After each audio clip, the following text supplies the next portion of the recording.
What is going on, everyone, and welcome back along to the channel for our usual weekly date on a Thursday afternoon. It is Super Rugby preview time, and as always, we've got 4 smashing games coming your way. And today on this little stream, we're going to be previewing all the action that is going to be taking place. So, as we always do, it's about, It's just after 5 o'clock, and as always, we're right on cue as well. So, we're going to be joined by a special guest, as we always are. And you know what, we'll welcome the great man in straight away. Shane, welcome along. As always, thanks for joining us. How have you been over the last week, my friend?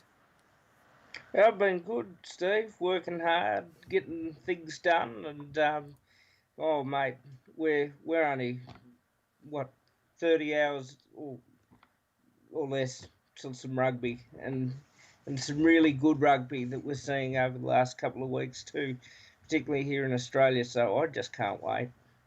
It's not far away from getting underway yet again. It's a 4th round of AU and the 3rd round of Aotearoa. So we're really getting into the competition now. Things are starting to heat up as we get into the part of the season now. We get to see, those slow starters start to come into effect, and we start to see the best teams emerging at the top, and the ones who aren't performing too well, Waratahs, are firmly stuck to the bottom. But if you are tuning in the chat, do give us a bit of a comment. Say hi, ask us any questions as we go through, or leave your picks on the matches as well in the comment section if you do want to say any words. But let's dig straight into it, Shane, shall we, for a good old Thursday afternoon, ready for Super Rugby. We are kicking off, and it's a nice one over your side of the ditch, isn't it? Let's get this up.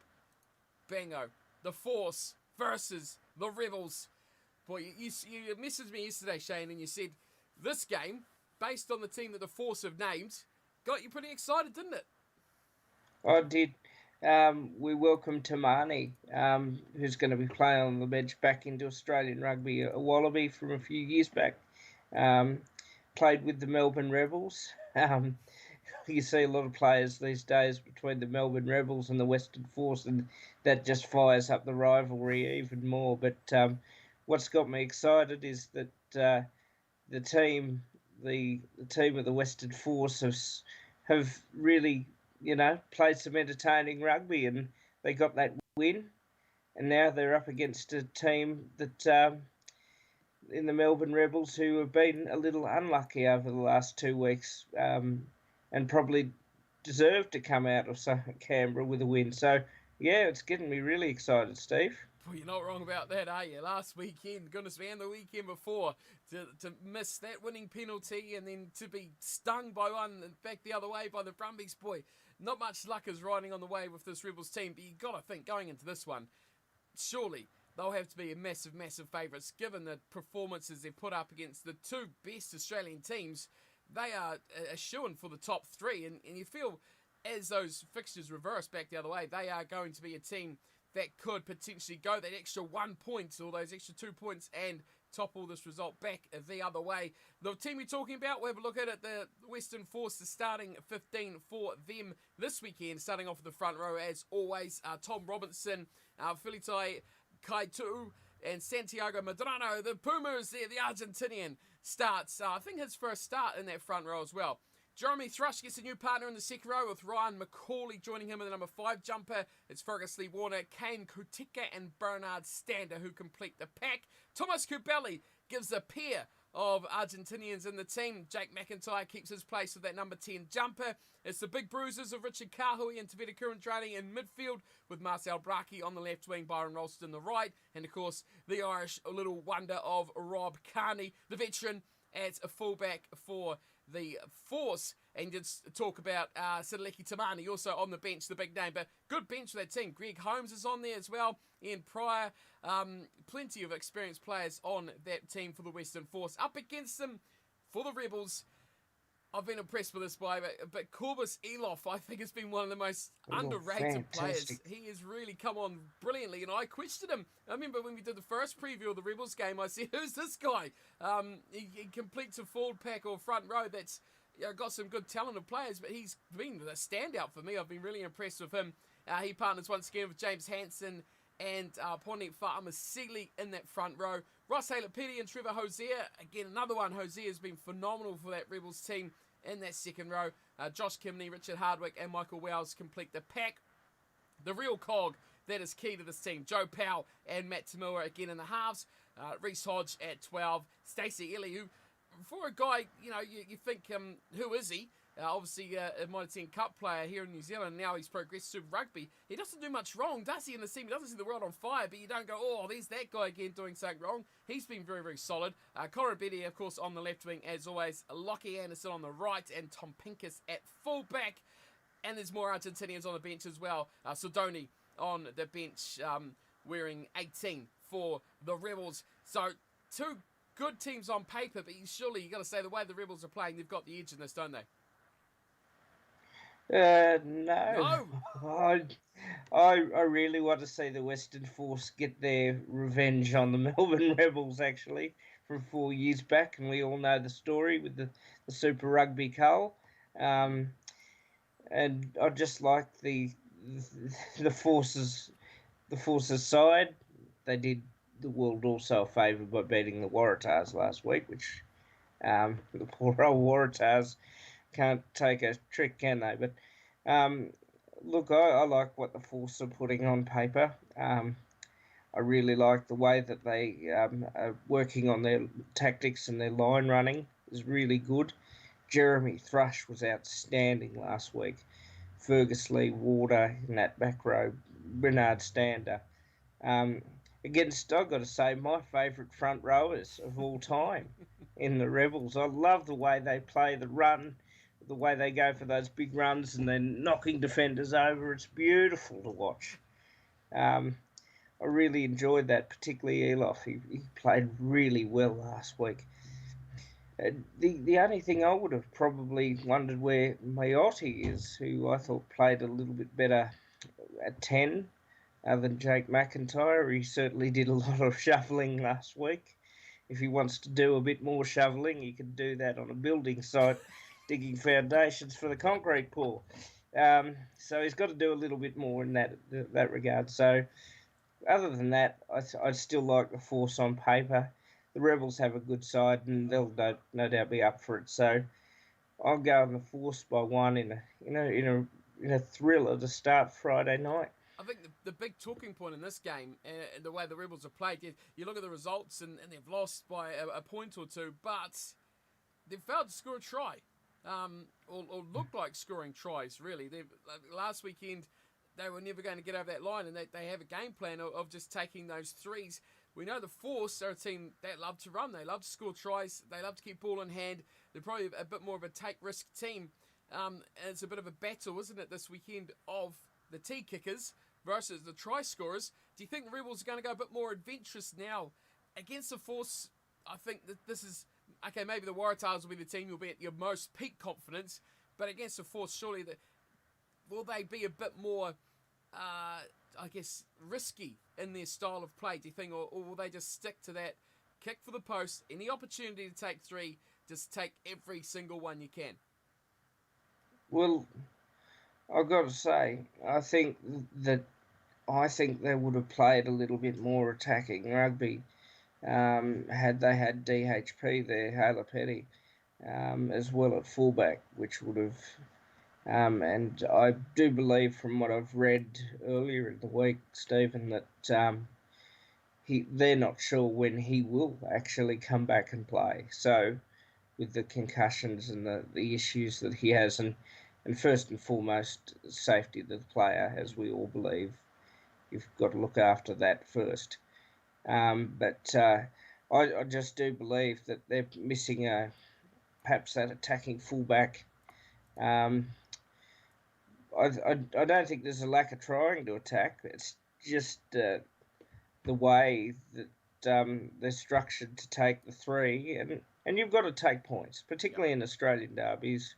You've got to accumulate the points, otherwise the other team will work their way into it. And we saw what happens when you can work your way into it, like the Force did last week against Waratah. So, look, we'll see. The point that was illustrated by so many last week, particularly in the commentary box, was that the Rebels aren't scoring tries, and tries is really what's going to probably win you matches 95% of the time in rugby. Well, they just about had two really good arguments to that, didn't they? 2 weeks, and they could have just about won 2 games against the two best teams by just kicking penalties, and they almost did the unthinkable thing, which would have been a great achievement if they could have got away with that. When you got an ace goal kicker, it certainly makes things a little bit easier. But I'm expecting an exciting matchup too. I think we should see the Force go a bit more attacking. I hope to see the Rebels look for 5-pointers a bit more than we have in the last couple of weeks. But I think I'm going the opposite. We're starting off against each other. As much as I would love to see the Force win, and every time, as you talked about this derby match, I would love to see the Force always win this game, because it's those old boys taking over their team when they got kicked out. Here's the revenge. Have a bit of this pie in your face. I'd love to see it, so I'd love to be wrong, but I do think the Rebels are going to win it. How much do I think they're going to win it by? Of course, it's got to be 3 points, doesn't it? It's got to be 3 points. It's going to be a 3-pointer. This time, they'll get that little extra and get the job done against the Force, I do think. But, geez, I'll tell you what, I'll be happily be wrong tomorrow night if it does go the way of the Western Force. Okay, let's flip the switch over to New Zealand, where it is the Crusaders versus the Chiefs. I mean, Shane, where do you start in this one? The Crusaders are just, they're insatiable, aren't they? You just can't help but enjoy the way they play. You love to hate them. Everyone doesn't like them, but boy, they play some really good rugby, don't they? They're like the Melbourne Storm in the NRL. They'll have the Crusaders, and the Storm will have their supporters, and the rest will be against them. And I know I'm probably in that against them column, but they do play good rugby. That's no doubt about it. They really did play a good game against the Hurricanes. I will say that I would have probably been a little bit upset that they fell asleep in the last 20 minutes and let the Hurricanes play some attacking footy and score a couple of tries. But, I think that they just get the job week in, week out. The Chiefs, boy, they can frustrate you. Yeah. With the talent they got too. 20-6 up against your Highlanders, and they just they also fell asleep, and I like watching big players do big things, and Jonah Nariki is a big player who did big things, and they just didn't cut him down in defence. And you can't afford to give the Crusaders any room in your defensive line, because they'll take even more opportunities. So, one of those things, you just think that the Crusaders are going to nicely sail away with this one. Yeah, it's hard to see it going any other way, is it? Especially the way that the Chiefs started off their season last weekend. Such a great first half, but like I say, so frustrating in the way they just got, one man just took them to pieces, but they just don't seem to have that, I don't know, mental ability, the continuity.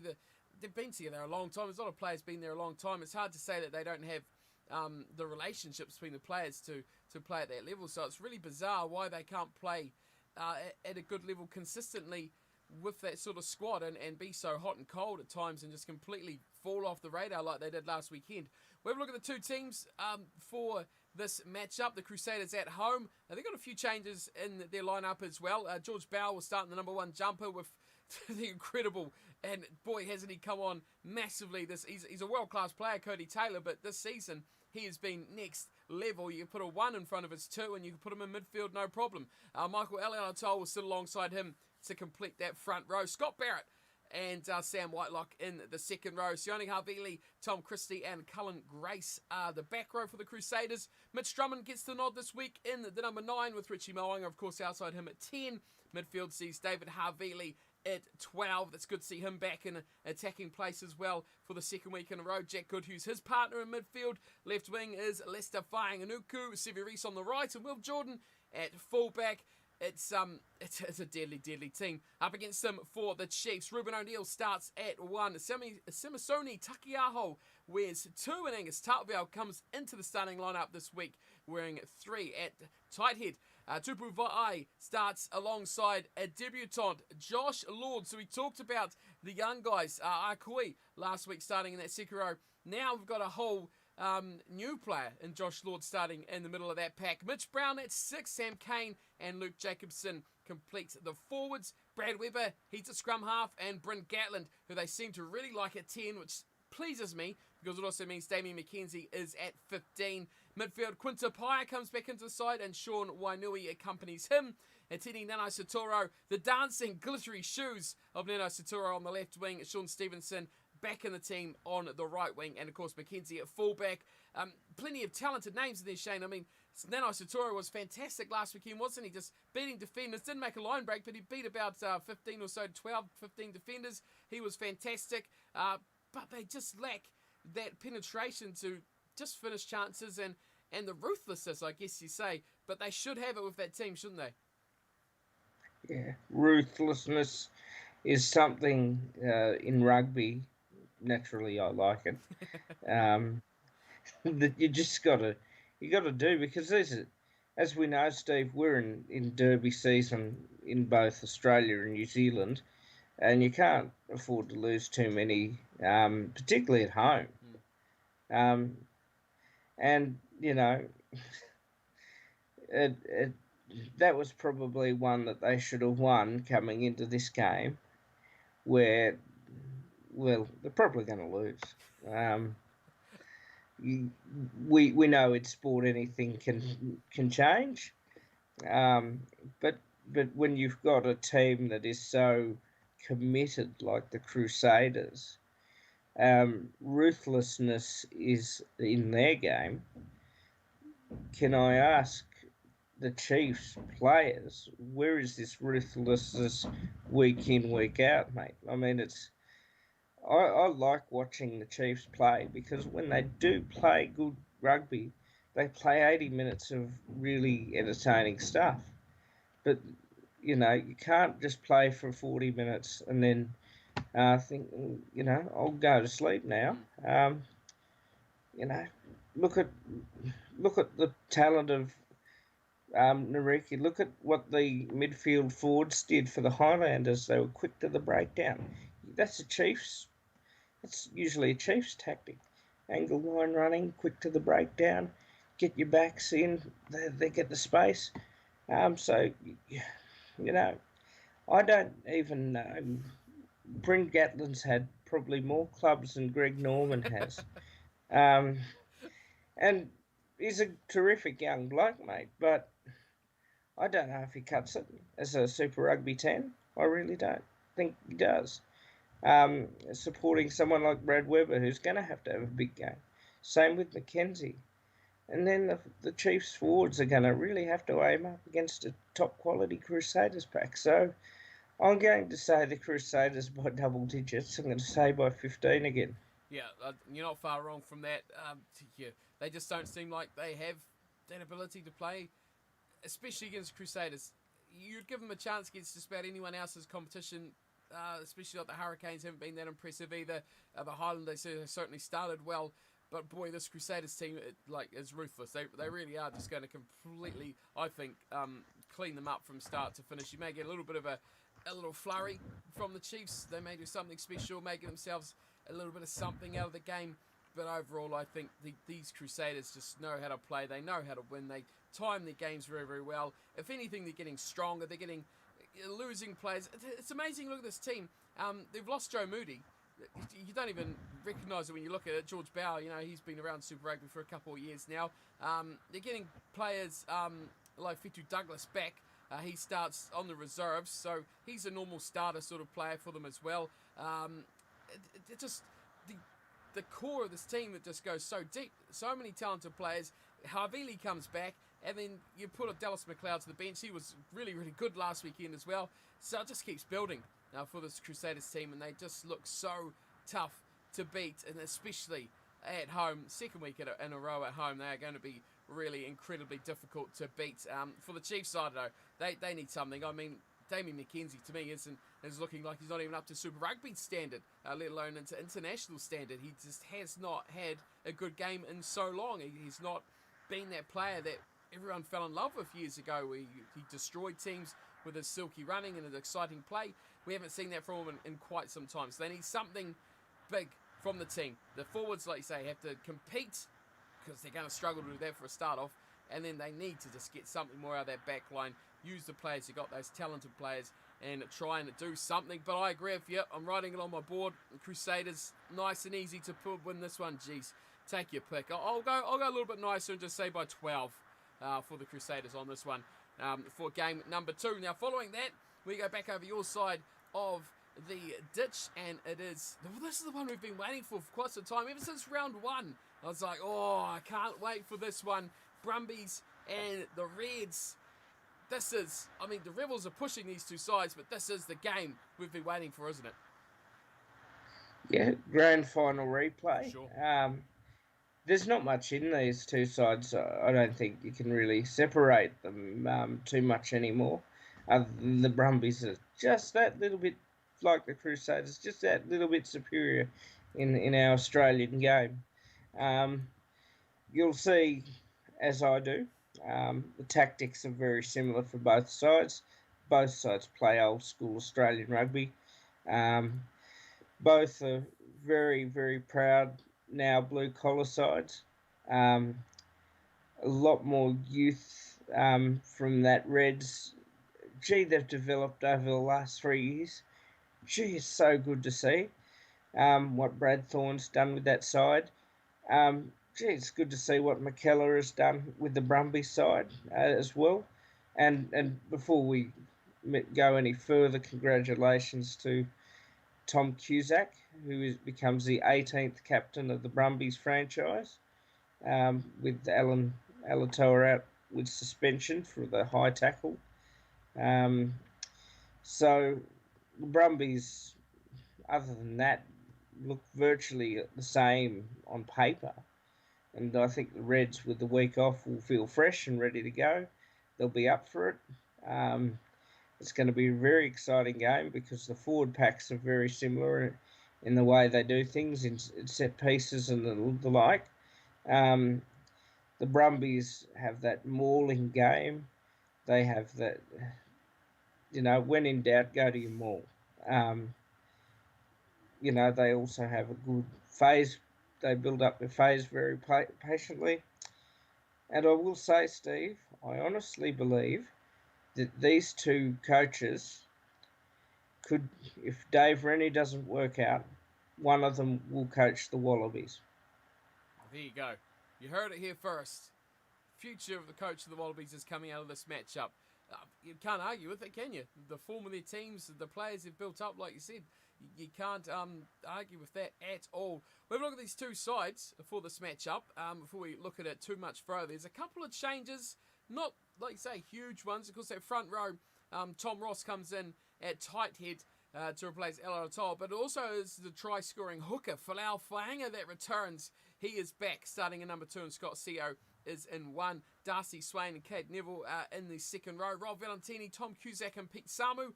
That's the rest of the Brumbies pack. Nick White, Noah Lolosio are in the halves, with Ire Simone and Len Ikitau in midfield. Mac Hansen, the left wing, Andy Muirhead, the right. Tom Banks at fullback. Again, just that front row, the rest of the team is pretty much consistent with how they've played all season long. On the other side of things, for the Reds, Dane Zander, Alex Murphy and Taniela Tupou are 1, 2 and 3. Angus Blythe and Lukan Solokai Loto in the second row. Angus Scott Young completes the double header of hyphen names there, with Fraser McWright at 7 and Harry Wilson at number 8. Tate McDermott, James O'Connor there on the halves again. Here we go. Here's the change for the Reds. Hunter Paisami at inside centre with Jordan Petaia. There's your combination I think a lot of people have been calling for since the start of the Reds season. Filippo Dalgunu on the left wing, and Solesi Vainavalu is on the right. So he's there, the speedster. Not the quickest in the team apparently, but he's there on the right-hand side with Jock Campbell at fullback. Now, Shane, last time we seen the Reds, they got that lucky escape from the Rebels, didn't they? Then they had a week off. That's in round 2 of the season. It's bizarre to say this, but that was probably the best result they could have got before having the bye. It gave them a bit of a shake-up, and it gave them things to work on in that bye week. Now, going to this, surely they would have definitely stepped up their game for this big matchup. Knowing what's coming and knowing what they got found out by the Rebels, they should be in tip-top shape for this, surely. Well, they got a physical workout with the Melbourne Rebels and their forward pack. And the Melbourne Rebels always try to play a very physical game. So, as do the Reds with their forwards. So they're coming straight into another physical game with the Brumbies, where they're going to have to work hard, and it's going to be one in either midfield. And just like the great Michael Jackson said, it's a thriller. It's a thriller night. And this game will go, I reckon, like last week with the Brumbies and the Rebels and the Reds and the Rebels before that. It will go down to the final siren. I really, get off the tractor, get your barbecues ready, do your chook lotto nights at the bowling club, and then get back on a Saturday night at home for some rugby. This is an Aussie derby. I really am excited to watch. I'm going to go another one-pointer. I'd love to say the Reds are going to win it in Canberra with a very passionate, vocal Brumbies crowd behind their team. I think that'll just get them over the line by a point. But I think that we're going to see another classic like the grand final last year. They're the two best Australian sides. I think you're probably going to see another grand final in the making here again. I agree with you. Like we talked at the start, the Rebels, I think, have put themselves streaks ahead. Well, maybe not streaks ahead, but definitely above the Waratahs. Waratahs are firmly at the bottom of the force, and the Rebels are kind of, sitting in that fourth and third sort of spots. Then your top two teams here are facing off this weekend. It's very quickly this competition, and the matter of 4 rounds sorted itself out as to where teams really lay. And you can tell an upset now a mile away with these two sides. They are quite spread out as to their positionings in the table. So it's going to be an exciting matchup. I thought about this one too, but I'm going completely back to the team that I want to win this game. I'm going to go the Reds. They're going to do it. They're going to upset the Brumbies. Someone's got to do it. Someone's going to upset the Crusaders. The Hurricanes did it last year. This year someone's going to do it as well, and someone's going to do it to the Brumbies. I think this is a changing of the guard, surely. Come on, the Reds.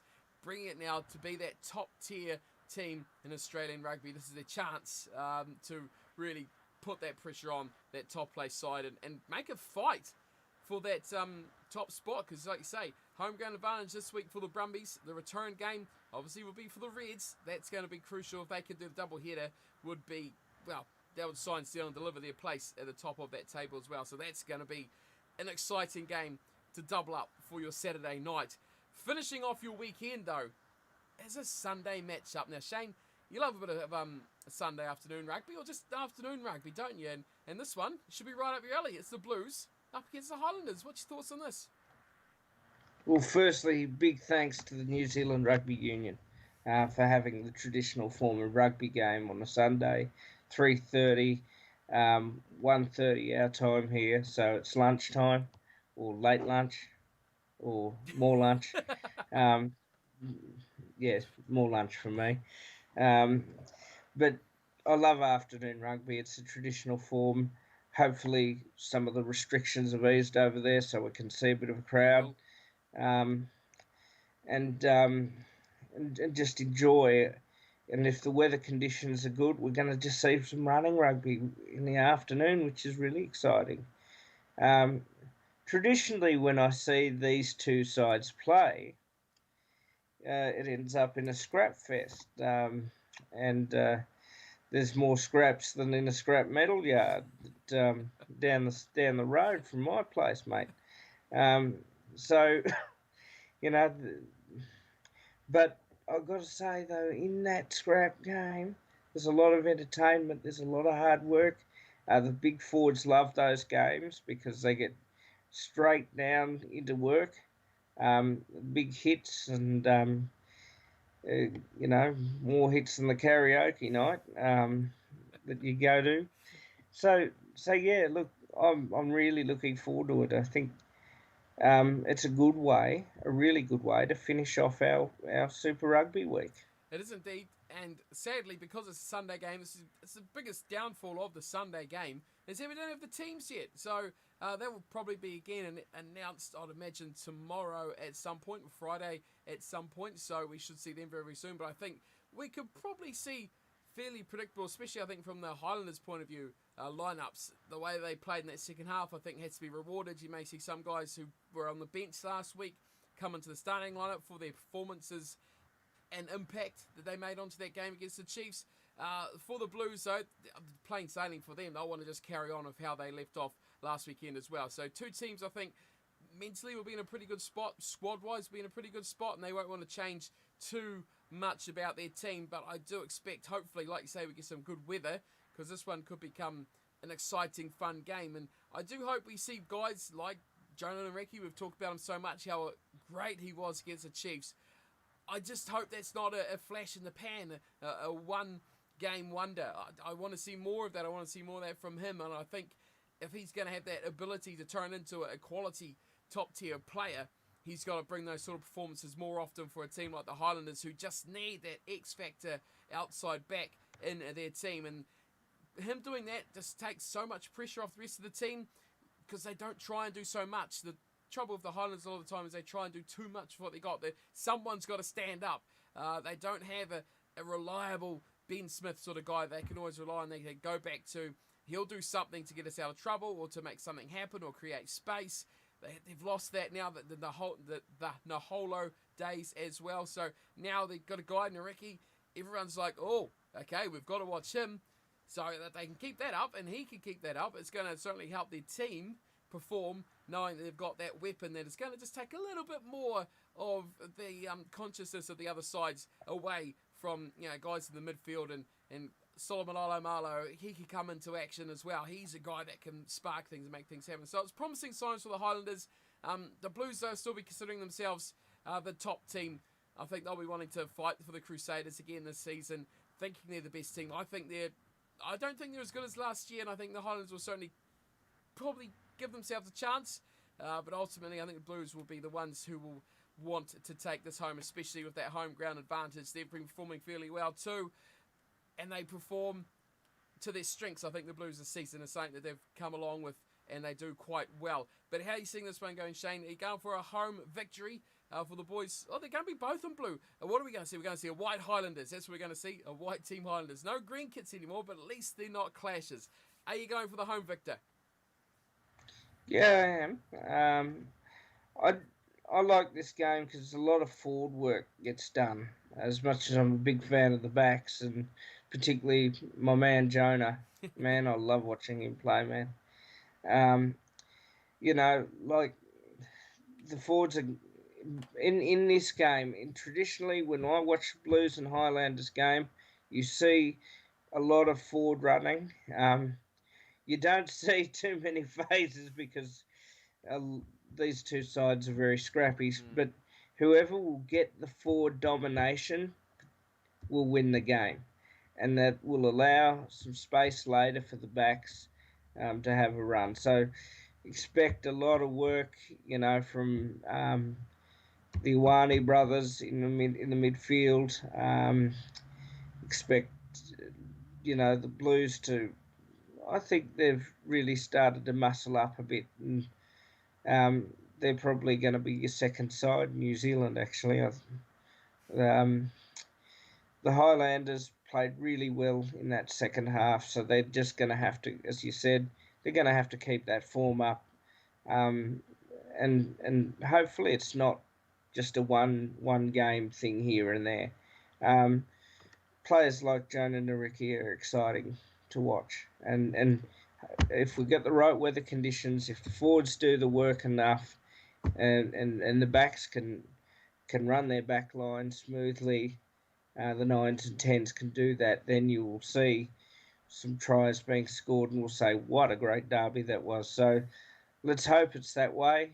I'm in the traditional point for me of saying 1 pointer, so I'll go the Blues by a point.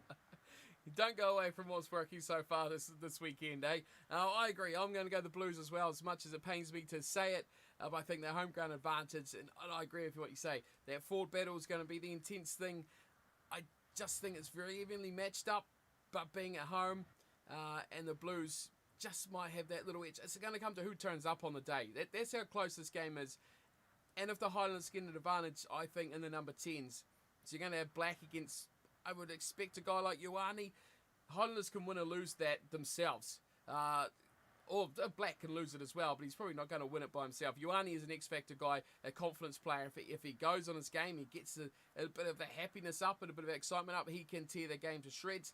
If he doesn't, confidence goes down, that Blues will run all over him if he can't get things quite right. So it's going to be who turns up. It's going to be close and exciting. I think the Blues are going to win it by 4 points. I think they've got probably the more senior sort of guys like Tui Pelotu, like say Ioane's have stood up. So Tutus and guys like that, they've been fairly strong performers and consistent. I think is the biggest thing for them. So as a Highlanders, a bit wishy-washy from those big guys. So if they don't turn up, the Blues will do this one nicely.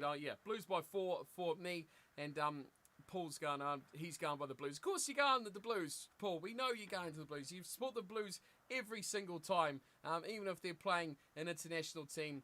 The Lions come over, you'd still pick the Blues. So there we go. He's one-eyed. One-eyed as he can get. But that is it.